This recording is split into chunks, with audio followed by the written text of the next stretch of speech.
38장부터 41장까지는 하나님의 대답입니다. 하나님의 대답이지만 형식은 질문하는 형식으로 말씀을 하십니다. 이 질문들은 구성면으로 보나 내용을 보나 두 부분으로 나눌 수 있습니다. 첫 번째 부분은 38장 1절부터 40장 5절까지예요. 둘째 부분은 40장 6절부터 41장 34절까지입니다. 하나님 저에게 왜 이러십니까? 욥기를 읽어보신 분 또는 한번 욥 네가 하나님이냐 1, 2를 한번 살펴보시면 이런 구성을 알 수 있고 또 내용 면에서도 이해하는 데 도움이 될 것입니다. 한번 더 찾아보시면 좋을 것 같아요. 38장 1절은 첫 번째 부분, 첫 번째 질문 부분의 시작절이거든요. 그때 하나님이 이렇게 말씀하십니다. 그때에 여호와께서 폭풍 가운데서 욥에게 말씀하여 이르시되 했거든요. 이제 하나님의 질문이 시작이 됐다고 알립니다. 또 40장 6절은 둘째 질문 부분의 시작절이에요. 근데 똑같이 시작을 해요. 그때에 여호와께서 폭풍 가운데서 욥에게 말씀하여 이르시되 이렇게 똑같은 말씀을 함으로 인해서 첫 번째 질문 부분, 두 번째 질문 부분 이렇게 나눠지는 것을 우리가 알 수 있어요. 그것만이 아닙니다. 이 두 질문의 시작이 같습니다.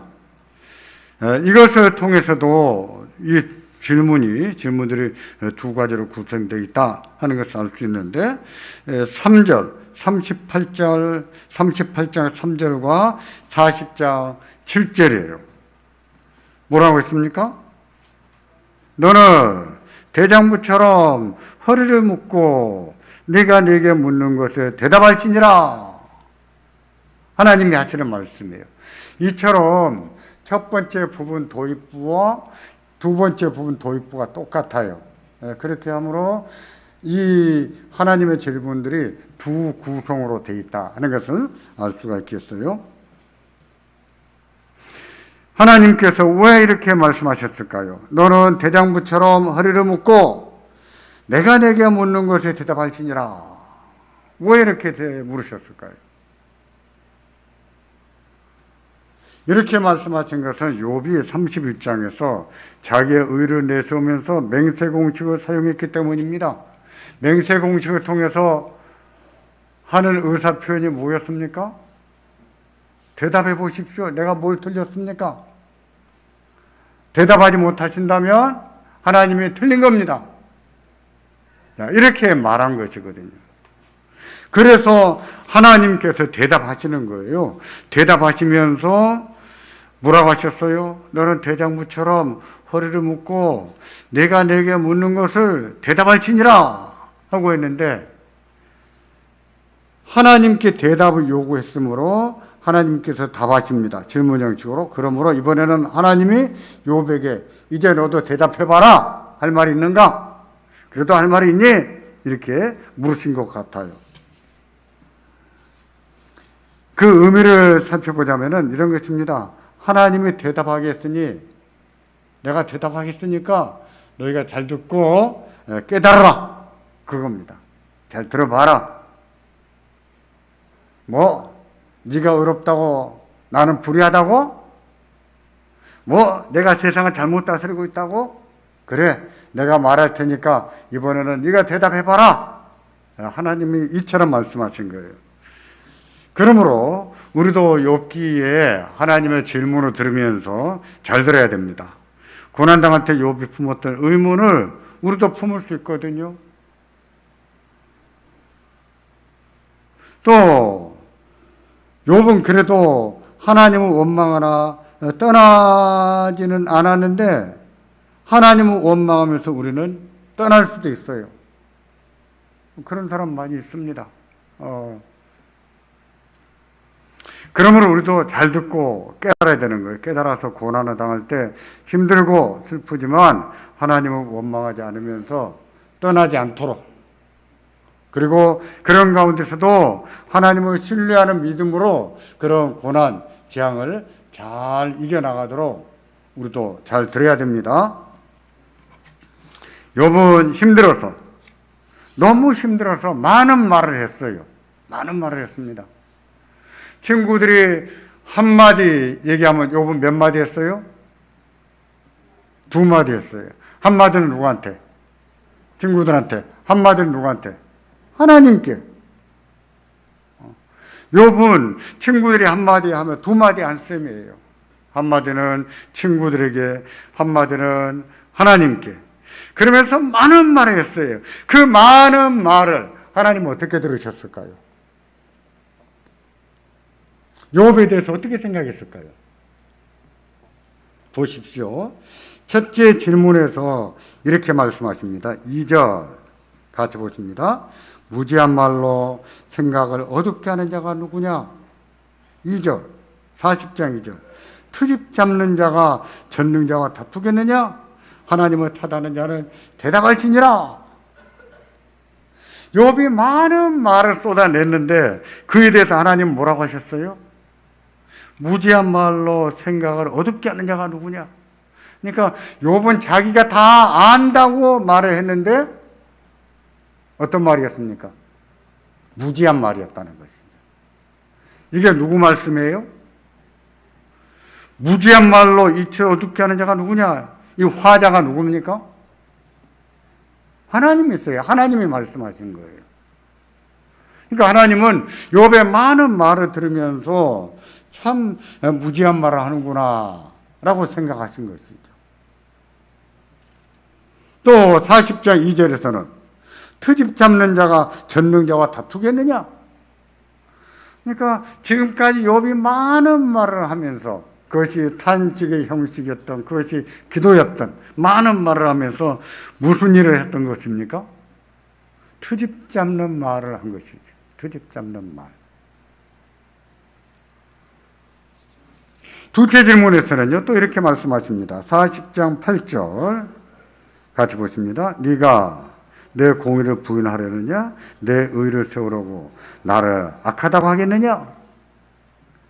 욥의 말이 그랬었죠. 자기는 의롭고 그러기에 의롭게 산 자기가 재앙을 당한 것을 보니까 누가 불의하다? 하나님이 불의하시다. 이렇게 말했던 거예요. 하나님은 그렇게 알아들었습니다. 이것도 하나님이 하시는 말씀이에요. 욥은요, 자기 의를 내세우면서 무지한 말을 했고 트집 잡는 말을 한 것입니다. 그것은 전능하신 하나님과 다투는 것이었고 하나님을 탓하는 것이었고, 또 욥은 하나님의 공의를 부정했고 하나님을 불의하다고 했고, 자기가 이해가 안 된다고 해서. 사람의 말이 그럴 수 있습니다. 아무리 자기 생각이 옳은 것 같아도 인간의 생각은요, 한계가 있어요. 다 옳을 수가 없습니다. 인간은 다 옳을 수가 없어요. 다 옳을 수가 없어요. 항상 그게 생각해야 됩니다. 자기는 다 옳을 것 같아. 근데 다 옳지가 않아요. 항상 자기가 다 옳은 것처럼 말하는 사람하고는요, 대화하는 게 쉽지가 않죠. 항상 자기가 다 옳은 것처럼 말하게 되면은 주변에 사람이 없습니다. 친구가 없어요. 자기는 다 알거든요. 근데 나는 모르는가? 나도 알아요. 아는데 자기만 옳다고 얘기하니까 사람들이 같이 대화하는 것을 피곤해해요. 지난주도 어떤 어머니가 통화하는 가운데 그랬습니다. 굉장히 피곤하다는 게 나도 다 아는데, 근데 그 말 들어주기가 피곤하다. 그렇게 얘기를 해요. 맞아요. 그러니까 자기가 자기를 알아야 돼요. 그리고 생각이 듭니다. 인간이 완전하면 뭐 얼마나 완전하겠습니까? 완전 뭐 가까이나 가겠습니까? 가까이 갈 수가 없어요. 그리고 완벽주의라고 하는 것도요, 좋은 게 아닙니다. 좋은 게 아니에요. 우리가 치료받아야 될 정신장애 가운데 하나가 완벽주의예요. 완벽주의자는 정신적으로 분명히 문제가 생깁니다. 사회성에도 문제가 생겨요. 상한 감정의 치유 책에도 보면은 완벽증을 치유해야 될 질환으로 이렇게 생각을 얘기를 해요. 정말 조심해야 돼요. 이제 사람은 그럴 수가 없거든요. 완벽할 수가 없어요. 마찬가지예요. 사람이 많이 안들 뭐 얼마나 알겠어요? 다 알겠어요? 다 알 수 없어요.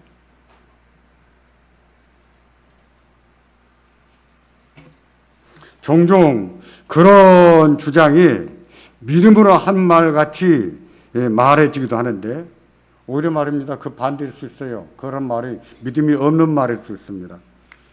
하나님의 공의에 역행하는 말일 수 있고 하나님을 부정하는 말일 수 있어요. 인간은 그럴 수 있어요. 인간이기. 그걸 알아야 됩니다. 이것이 인간의 한계다. 나도 틀릴 수 있다. 내가 다 아는 게 아니라 다 할 수 없다. 그걸 알아야 돼. 그럼에도 자기가 옳다고 모든 것이 옳은 것처럼 생각하면 될까요? 자기가 의롭다고 하나님보다 더 의로운 것처럼 말하면 될까요? 그렇게 말하면 안 되지요. 안 되지요. 욥의 문제가 바로 거기서 발단합니다.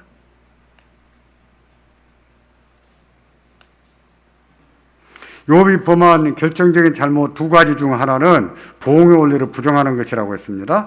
의인이 재앙을 당한다는 것은 하나님께서 세상을 잘못 통치한 것이라고 했습니다. 그렇다고 해서 욥이 보응의 원리를 전적으로 부정한 게 아니에요. 욥이 한 말을 쭉 살펴보면 욥이 부정한 것은 철저한 보응의 원리를 부정한 것이지 일반적인 의미에서 보응의 원리를 죄다 부정했다 이렇게 볼 수가 없어요. 그럼에도 욥의 말은 결론적으로 하나님이 세상을 잘못 통치하고 있다 하고 말하게 되는데 그래서 하나님이 만드신 세상은 무질서하고 왜 무질서하다 그랬을까요?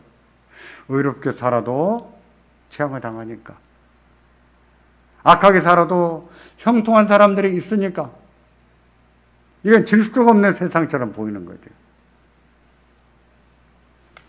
또 하나님은 세상을 잘못 다스리고 있다고 생각한 거예요. 그래서 대답 좀 해보세요 라고 한 거예요.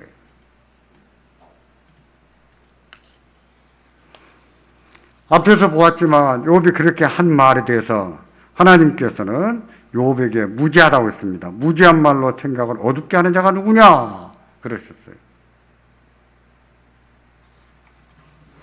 그동안 욥이 아무것도 모른다고 했을까요? 그렇지 않았습니다. 다 아는 것처럼 말했어요.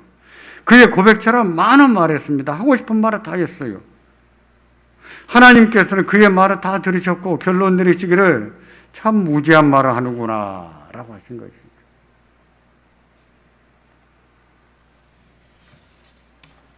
뭐가 무지했을까요? 뭐가 무지하다고 했습니까?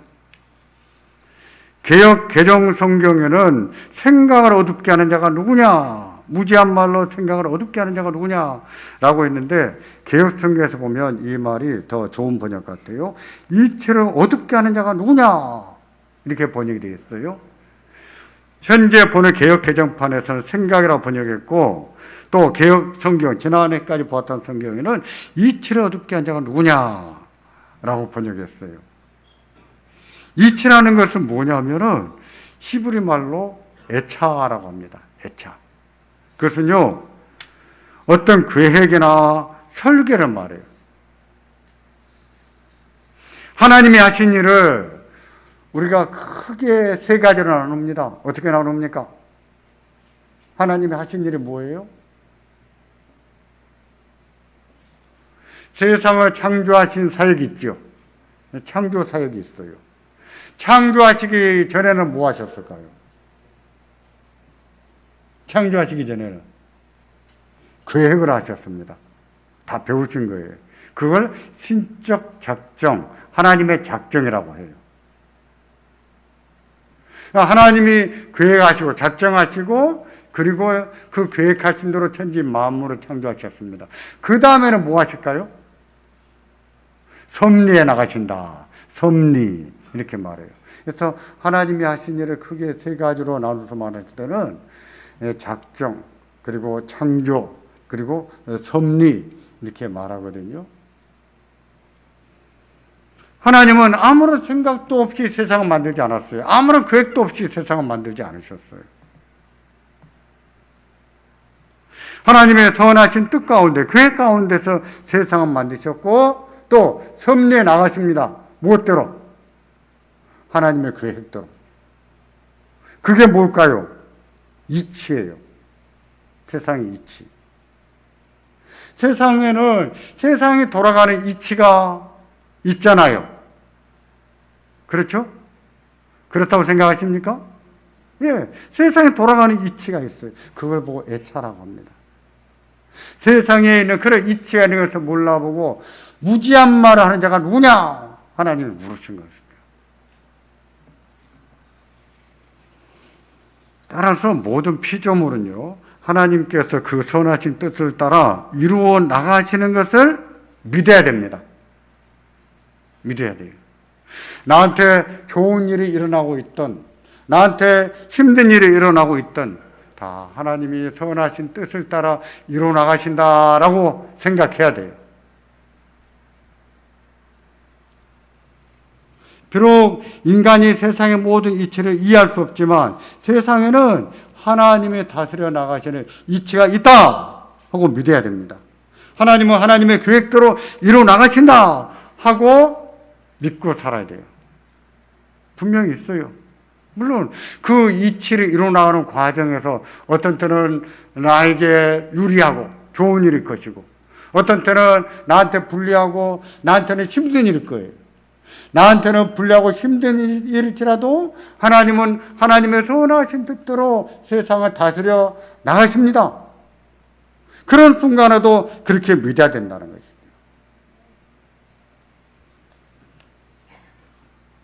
말씀드린 것처럼 그 하나님이 세상을 다스려 나가는 중에도 고난이 있어요. 그 가운데는 우리는 고난을 다 싫어하죠. 저도 싫어요.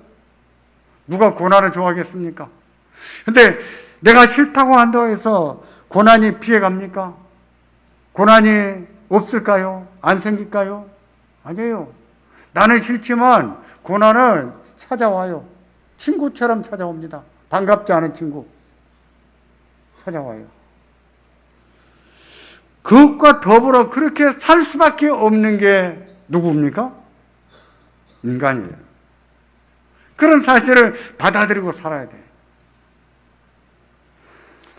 제가 살면서 한 2번 그런 말을 들어본 적이 있습니다. 왜 하나님 하필이면 저한테 이런 일을 주십니까? 너무 받아들이기 힘드니까 왜 하필이면 저에게 이런 일이 일어나게 하십니까? 이렇게 하는 말을 한 2번 들어봤어요. 그러면 그 일이 누구한테 일어나야 됩니까? 누구한테 일어나야 될까요? 누구한테 일어나도록 정의된 바는 없는 겁니다. 누구에게나 일어날 수 있는 일이에요. 근데 자기에게 일어났을 뿐이에요. 우리는 그게 인생이라고 받아들여야 되는 거예요. 그럴 수밖에 없어요. 그럼에도 불구하고 그런 힘겨운 삶 가운데서도 다 하나님의 선하신 뜻이 있고 나는 힘들지만 하나님은 하나님의 뜻을 이루어 나가신다. 믿어야 됩니다. 그런데 재앙을 당한다고 해서 하나님은 세상을 잘못 다스린다 라고 말하면 될까요? 하나님은 틀렸다고 말하면 될까요? 그렇게 말하는 것은 하나님을 하나님으로 인정하지 않는 것이지요. 우리는 아무리 부정하고 싶어도 고난을 피해갈 수가 없어요. 고난을 피해갈 수가 없습니다.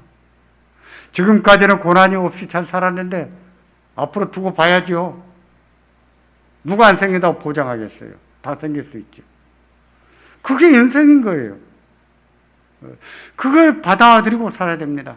내가 고난을 당한다고 해서 하나님은 틀렸습니다. 이렇게 말할 것이 아니라 나는 힘들지만 하나님은 하나님의 뜻을 이루어 나가십니다. 하고 믿어야 됩니다. 욥은 의도하지 않았는지는 몰라도 자기 의를 내세우면서 그런 잘못을 범한 것입니다. 하나님은 욥에게 그런 그의 잘못을 깨우치기 위해서 대장부처럼 허리를 묶고 내가 네게 묻는 말에 대답하라 고 하셨어요. 그 질문이 38장 4절부터 시작합니다. 38장 4절부터 40장 5절까지 이 첫 번째 부분이에요.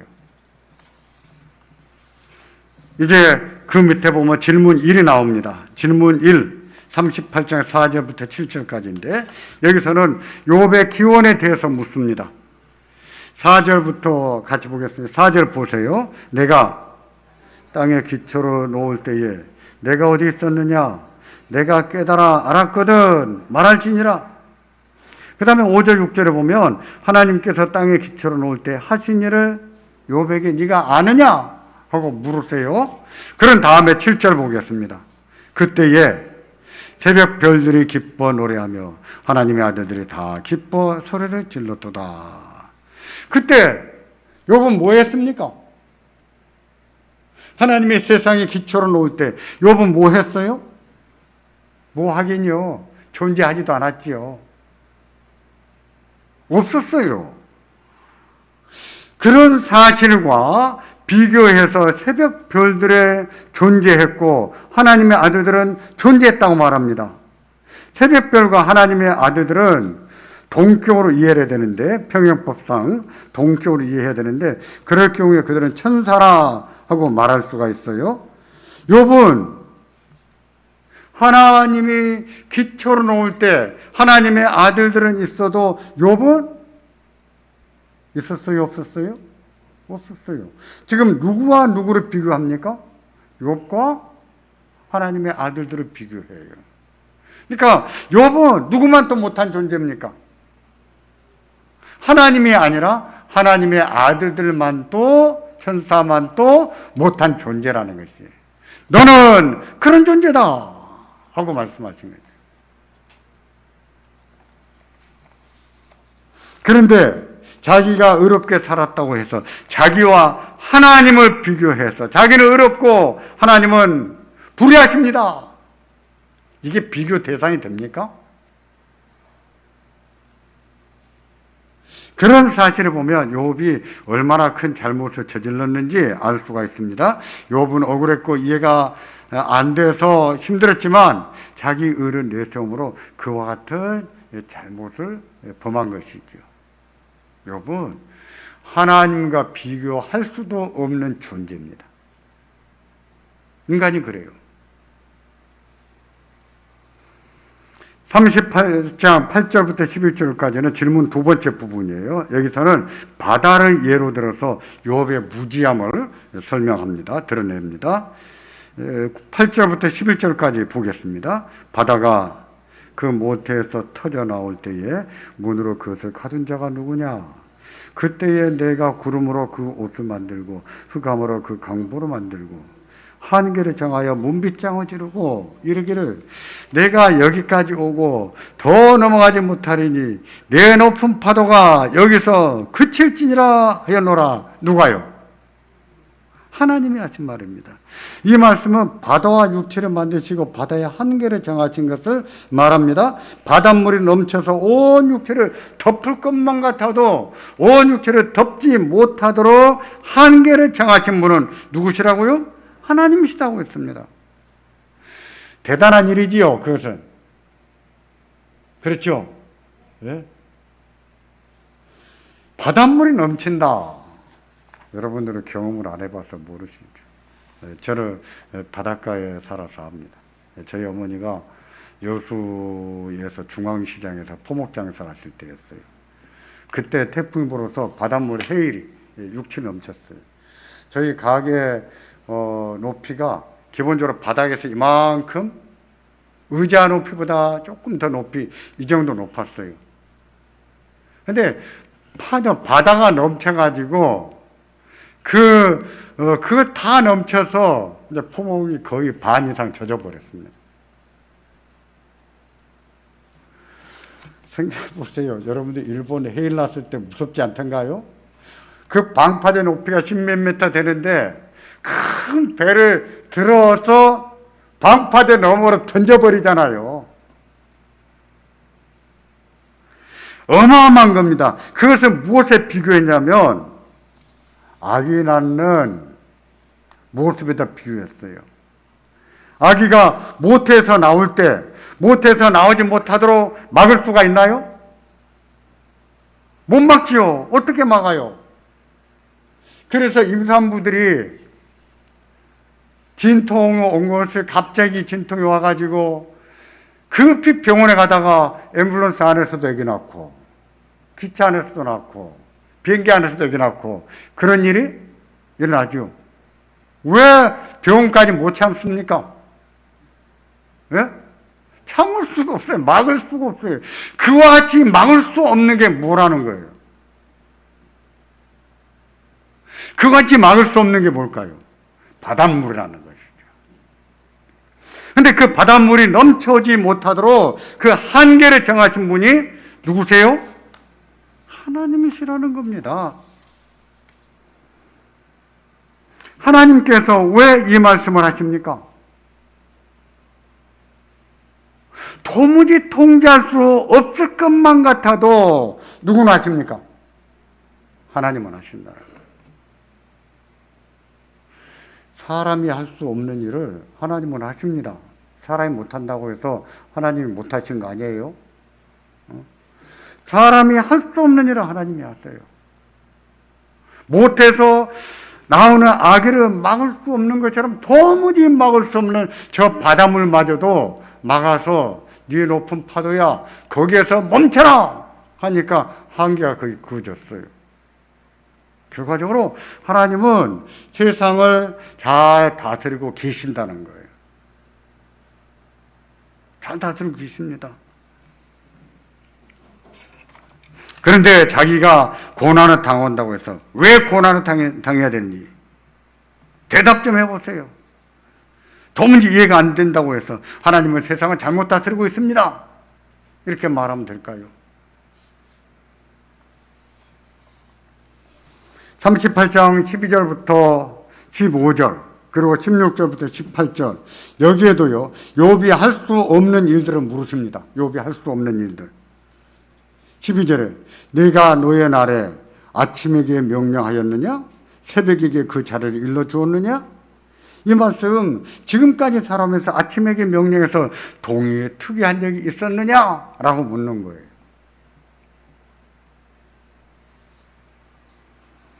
네. 38장 13절 그것으로 땅끝을 붙잡고 악한 자들을 그 땅에서 떨쳐버린 일이 있었느냐? 이 말씀은 악한 자들을 땅에서 떨쳐내서 악을 행하지 못하게 만든 적이 있었느냐?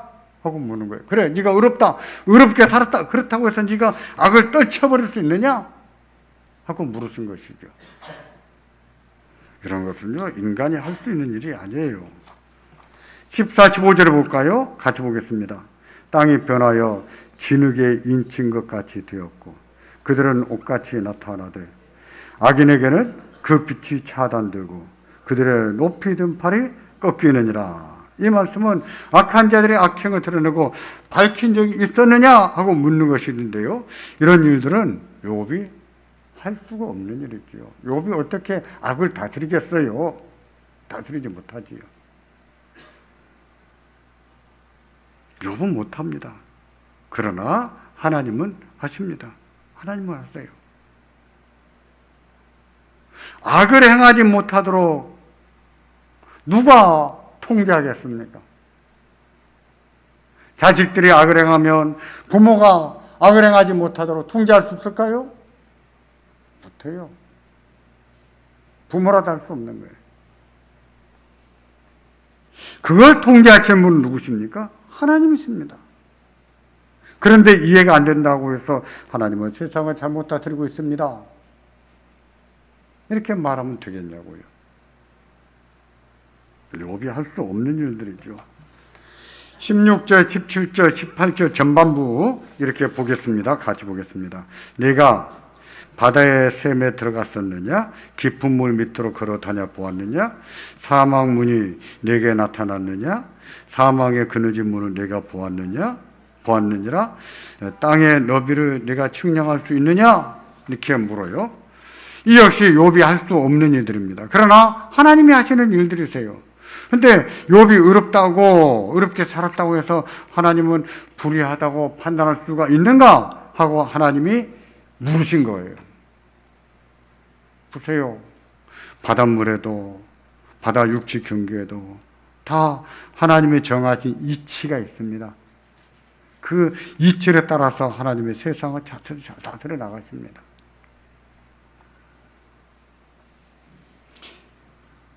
이렇게까지 말씀하신 하나님께서 이번에는 욥에게 대답을 요구하십니다. 그게 38장 18절 하반절이에요. 같이 보겠습니다. 네가 그 모든 것을 다 알거든 말할지니라. 심지어 이렇게 된 거예요. 말하기 좋아하는 욥아. 하나님이 욥을 어떻게 생각하셨냐면 너무 많은 말을 했어요. 힘들어 너무 많은 말을 했는데 말하기 좋아하는 욥아 말해봐라. 하나님 이렇게도 말씀하세요.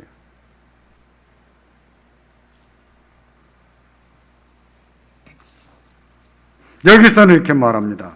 내가 그 모든 것을 다 알거든 말할지니라. 대답해봐라. 욥이 할 말이 있었을까요? 그래도 할 말이 있었을까요?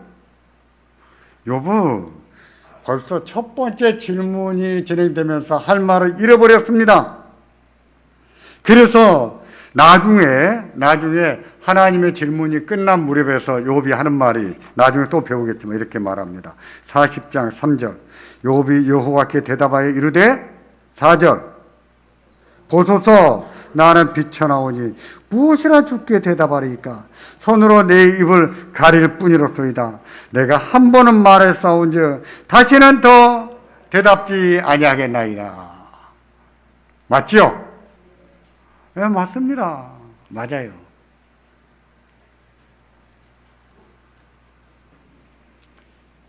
나는 미쳐나오니 무엇이라 주께 대답하겠습니까? 손으로 내 입을 가릴 뿐입니다. 내가 한 번은 대답했지만, 한 번은 말했지만, 그 말은 뭐냐면 내가 무식해서 무지한 말로 한 번은 말했지만 더는 말하지 않겠습니다. 할 말이 없죠. 하나님 말씀 듣고 보니까 할 말이 없어요.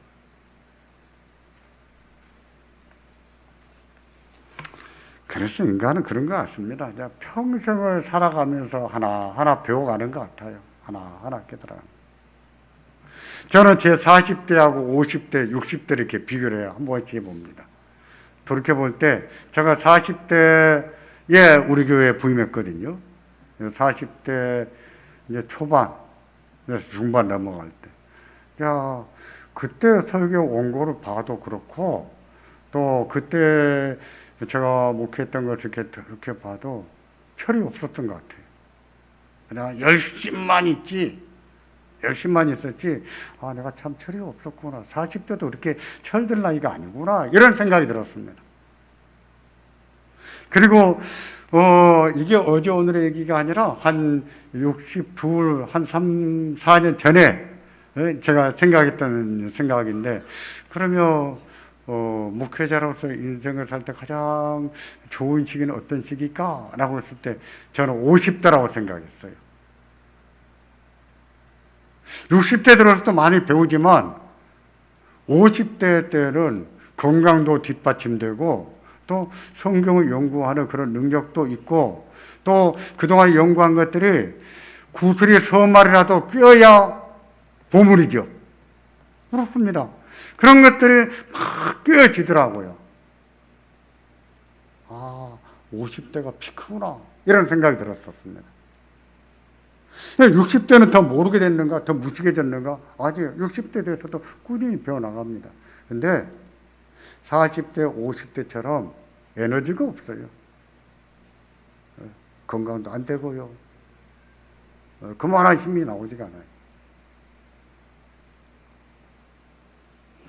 그런 걸 보면서 사람은 평생을 두고 배워가는 것 같아요.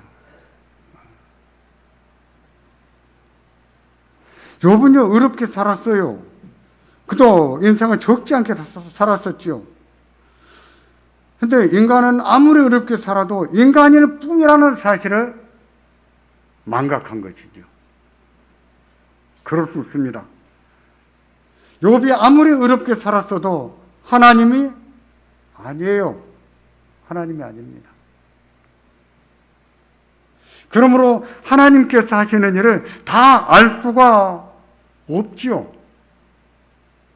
그런 사실을 하나님의 질문을 받고서야 깨달았습니다. 그래서 이 말 많은 욥아, 말하기 좋아하는 욥아 대답해봐라. 하나님이 그러시거든요. 주여, 무슨 말을 더 하겠습니까? 저는 할 말이 없습니다. 뒤늦게 깨닫는 거죠. 참 그런 게 많은 것 같아요.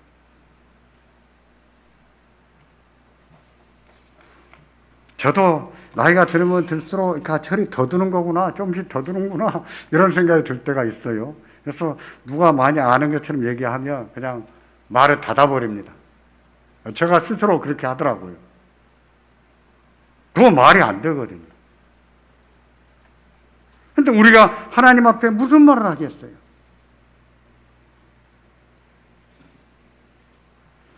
욥의 경우만 아니라 우리도요, 살면서 이해할 수 없는 많은 일들을 겪고 살아야 됩니다. 이해할 수 없는 많은 일들을 겪고 살아야 돼요. 왜 하필이면 나에게 그런 일이 일어나야 했을까? 하는 일도 겪어요. 그래서 원망할 수 있고 하나님도 탓할 수 있어요. 욥은 그랬거든요. 하지만 하나님의 대답을 들으면서 그런 일을 겪을 수밖에 없는 존재가 누구예요? 인간인 것을 아는 거죠. 자기 보기에는 하나님이 세상을 잘못 다스린 것 같아도 하나님은 세상을 잘 다스리고 계셨어요. 자기는 재앙을 당해서 너무너무 힘들지만, 나는 힘들지만 하나님은 잘 다스리고 계셨어요.